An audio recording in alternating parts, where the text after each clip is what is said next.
মানে আমি আর 10 থেকে 15 মিনিট থাকলে হয়তো দেখেছে আমরা জীবিত কেউ থাকতাম না, তখন এইখান দিয়ে বেরোয় আসলাম। ভাই রুবেল ভাই গোডাউন, এই গোডাউনের থেকে মানে জুট লাগছে তো কই এটা বলতে পারি না, কিন্তু গোডাউন নিশ্চয়ই লোক আছে।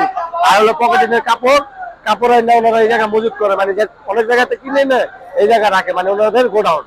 এটা আমরা বলতে পারি না, কিন্তু আমরা শুনছি আগুন লাগছে, কিন্তু এটা আপনার নিশ্চয়ই লোক গোডাউন।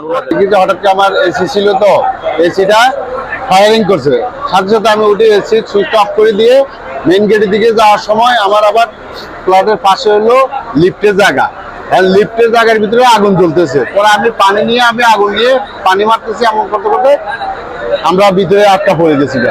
এমন সময় আটকা পড়া অবস্থা, আমি আমার 2টা বাচ্চা নিয়ে আমরা 4 জন আমরা ভিতরে আটকা। এখন আমাদের হাত পা মানে জল অবস্থা, নিঃশ্বাস দিতে পারতেছি না। হঠাৎ করে কি করবো, আমি দিক বিদিক করতেছি এদেরকে নিয়ে, একবার এই পাশে একবার এই পাশে, বের হতে পারি না। তখন আমি বের হয়ে আমার এই পাশের বেডরুমের গ্রিল ভাঙ্গা এই ছাদে নামছি। নামা মানে আমি আর 10 থেকে 15 মিনিট থাকলে হয়তো দেখেছে আমরা জীবিত কেউ থাকতাম না, তখন এইখান দিয়ে বেরোয় আসলাম। এরা তো 2 জন, একজন হলো হাজি ফারুক, একজন হলো এই আপনার হাজি নূর আলম।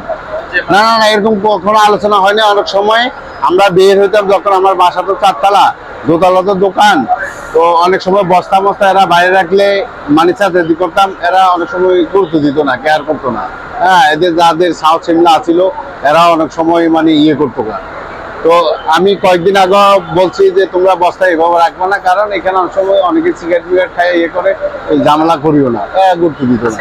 আগে থাকতে এটা কেয়ারফুলি নিত, তাহলে আজকে এত বড় বিপজ্জনক ঘটনা হয়তো দেখেছে আল্লাহ কোনো না কোনো ভাবে আমার মা বাবার উসিলাই মানে আমি বেঁচে আছি।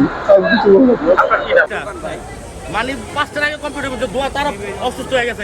আমি এবার তো প্রটোকল ছিলাম, ভিতরে দিয়েছি, তাও মানে আমি আগুনটা কোথাও এটা বলতে পারলাম না। আমরা তো বললো করতে পারতাম,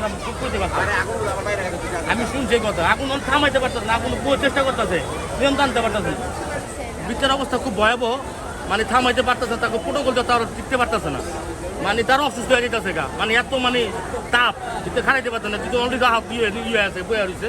পরে আমি নিজে প্রটোকল ছাড়া ঢুকছি ভিতরে, পরে আমাকে বলে আপনার তুমি যাও না ভাই, মানে দোতলা আন্ডারগ্রাউন্ড, মানে পুরো ম্যাডাম পুরা মানে একদম মানে